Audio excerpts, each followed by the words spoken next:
dia besar. Alors, les filles sont-elles plus raisonnables que les garçons? Question simple en apparence, mais en réalité très complexe. Alors, d'une part, elles sont plus raisonnables que les garçons, parce qu'elles sont plus dynamiques, plus rigoureuses et plus travailleuses que les garçons. Les filles s'occupent déjà de leur apparence et tout ce qui va avec. Alors que les garçons passent leur journée à penser à un ballon. Les filles sont-elles plus raisonnables que les garçons? Vous savez, mesdames et messieurs, je vais vous raconter une anecdote.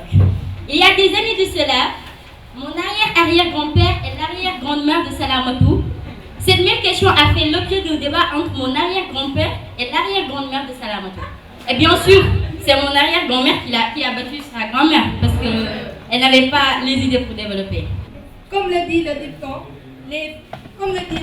derrière chaque grand homme, il y a une grande dame.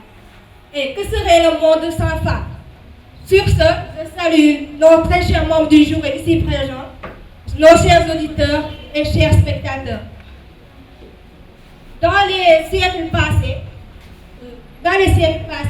la société considérait que la fille ne devait pas être scolarisée, car pour des raisons, soit car elle sera une femme soumise, ne pas prendre soin de sa famille, de son mari et de ses enfants. Avant, il y a 10 ans de cela, les garçons étaient plus raisonnables que les filles. Quand tu entrais dans les classes, les garçons étaient des premiers. Parce que les filles avaient une faiblesse, comme la peur. Je suis aujourd'hui ici présente pour débattre sur le sujet, à savoir, les filles sont-elles plus raisonnables que les garçons? Approfondir la compréhension, il est nécessaire de connaître le sens du critère à tel d'être raisonnable. Ainsi, être raisonnable, c'est être doué de raison et agir conformément au bon sens. Pour reformuler le sujet, on dirait qu'il s'agit de dire si les filles sont plus sensées ou non que les garçons. Mais qu'est-ce que raisonner? D'après le dictionnaire, raisonner c'est faire usage de sa raison. Comment se comportent de nos jours les filles et les garçons? La question qui se pose est de savoir, entre les filles et les garçons, qui sont les plus raisonnables. Les filles sont sensibles et reconnaissantes, car une fille qui grandit avec ses parents et se rend compte de tous les sacrifices qu'ils font. La première chose qui est dans sa tête est, quand devenant grande et ayant réussi, qu'elle puisse rendre l'appareil à ses parents. Focus ensemble. Notre existence est bien réglée, bien ordonnée. Chacun d'entre nous est à sa place. Et même si nous ne sommes pas toujours satisfaits par nos vies, la routine est familière. Ensuite, je parle de ces mots pour me présenter à vous. Mais les salles hommes, élèves en partie seconde S, beaucoup de plaisir dans mes journaux. La raison, c'est l'opposition de l'instinct. Quelque part, l'écoute du cerveau à la place du cœur. Et certains garçons ne sont pas capables de payer. Pourtant, les personnes qui l'acceptent, les possibilités qui s'ouvrent à eux, à elles, sont étonnantes. Car elles peuvent changer l'ordre des choses et apporter un progrès. La raisonnabilité, c'est le fait de raisonner. De ce fait, ce pouvoir peut différer d'un sexe à l'autre. C'est-à-dire que parfois les garçons peuvent être plus raisonnables que les filles. Parfois aussi les filles peuvent être plus raisonnables que les garçons. Regarder une victoire aussi chaleureuse nous permet de montrer que nous sommes raisonnables par ici. Utilisons donc notre raison pour baigner dans le monde de la raison. Et comme disait Descartes, le bon sens est la chose du monde la mieux partagée. Mesdames et messieurs, très chers membres du jury, bonjour. Regardez-moi, car les yeux sont le reflet de l'âme. Permettez-moi de communiquer avec celle-ci pour répondre à la grande question de cet après-midi. La vie est-elle plus raisonnable que l'homme? La raison peut être définie comme étant la faculté qui permet à l'être humain d'agir conformément à des principes, la compréhension, l'entendement, l'esprit, l'enfant, l'intelligence. Traiter ce sujet nous amènera à parler de ce qui se passe aujourd'hui. En effet, les études faites sur des petits garçons et des petites filles montrent que les filles ont une capacité de concentration supérieure à celle des garçons, mais aussi qu'elles ont une capacité, mais aussi une grande habilité à distinguer et à reconnaître les besoins d'autrui et agir en fonction de ces derniers. Ce n'est pas du tout une ségrégation si je dis que les filles sont plus raisonnables que les garçons parce que je fais partie de la jaune féminine. Non, je base mes propos des arguments et des preuves solides. On a tendance à plus voir d'hommes qui se droguent et qui boivent de l'alcool que les femmes. En effet, être raisonnable, c'est être doué de raisonnement. Depuis leur bas âge, les filles sont habituées à penser et à agir selon la raison. Elles sont, pour dire, elles se fixent un objectif à atteindre et font tout pour y parvenir. Dans les établissements, par exemple, elles sont les premières dans les classes et, si vous remarquez bien, dans le concours général de l'année dernière, c'est une fille qui a remporté.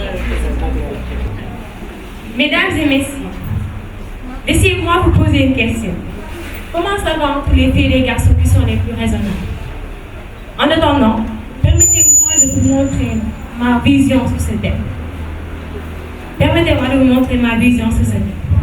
C'est un fait reconnu depuis la nuit des temps que les filles sont en général lucides. Elles sont sages, respectueuses, et même elles ont le sens de la réalité. De ma part, les filles sont plus intelligentes que les hommes. C'est pas parce que je suis fille que je fais la promiscuité, que je fais la promotion des filles. Non, les filles sont plus intelligentes. En effet, dans les classes, les filles ont une capacité de concentration beaucoup plus grande que les hommes. Mais il est bien évident que les filles sont plus raisonnables que les garçons. Leur façon d'agir et de penser le prouve. Elles sont moins agressives. Elles savent se retenir et réfléchissent avant d'agir. Par contre, les garçons, ils agissent toujours mécaniquement, pour ne pas dire brutalement. Ils utilisent la force pour se satisfaire, pour enfin regretter. Et je ne pense pas qu'une personne raisonnable agirait ainsi. La question est, est-ce que les filles sont plus raisonnables que les garçons? À mon humble avis, je dirais que les filles sont plus raisonnables, les garçons aussi sont plus raisonnables. Bon, les filles vont se demander forcément pourquoi je défends la thèse des garçons, autant pour moi.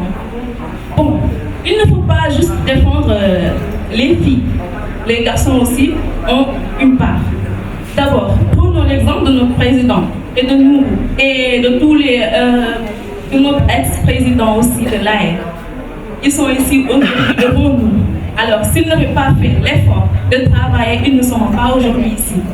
J'ai l'habitude de dire, si être intelligent, c'est concevoir, raisonner et trouver des solutions à de nouvelles situations, donc on peut dire que la fille est intelligente. Car la fille sait peser et analyser le pour et le contre. La fille sait peser et analyser le pour et le contre. Surtout qu'elle a une réflexion multidimensionnelle, alors que l'homme en a une qui est séquentielle.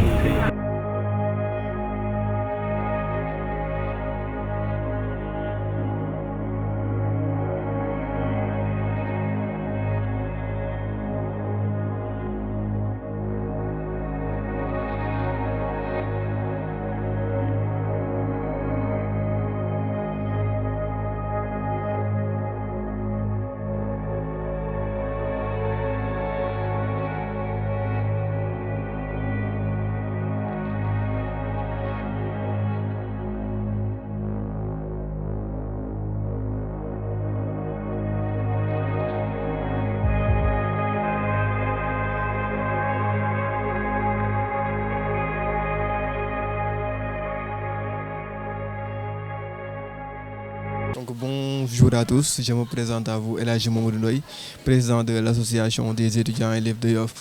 Donc l'association des étudiants élèves de Yoff a été créée en 1992 par nos anciens, certains de nos anciens, je pense citer M. Abou Ndiaye, Feu aussi Alassane Faye et M.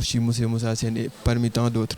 Donc les objectifs principaux de l'association, c'est de cultiver l'entraide à travers aussi des œuvres sociales que l'on fait pour nos membres. Plus précisément pour nos membres qui sont actuellement dans les régions du Sénégal en train de faire leurs études. En outre aussi, nous organisons beaucoup d'activités pédagogiques comme le concours d'éloquence qui nous réunit ici aujourd'hui. Pourquoi nous avons décidé de faire un concours d'éloquence? Cela part d'un constat, que dans le monde dans lequel nous vivons, les apprenants ne savent plus parler en public. Quand je dis apprenants, ce sont les étudiants et les élèves. Ils ont de réels problèmes pour parler en public. C'est pourquoi nous avons décidé d'organiser un concours d'éloquence qui est en effet une vitrine. Derrière cette vitrine, il y a beaucoup de séances de formation en prise de parole en public, en gestion de stress, en gestion du trac et en confiance en soi. Énormément d'activités connexes qui sont rattachées un peu au concours d'éloquence. Et ce concours d'éloquence aussi, c'est le moyen de montrer que la jeunesse yofoise que nous représentons aujourd'hui, dignement je peux dire, a un réel talent, un talent de leader, un talent d'éloquence, un talent qui ne passe jamais inaperçu, car nous voyons des jeunes, nos jeunes frères qui sont entre la seconde et la terminale, qui sont là capables de tenir des discours cohérents et logiques devant un public avec une gestuelle adaptée et des déplacements et tout ce qui va avec. Donc c'est pourquoi nous avons décidé de mettre en place ce concours d'éloquence et alhamdoulilah, cela est en train de porter ses fruits. Merci beaucoup.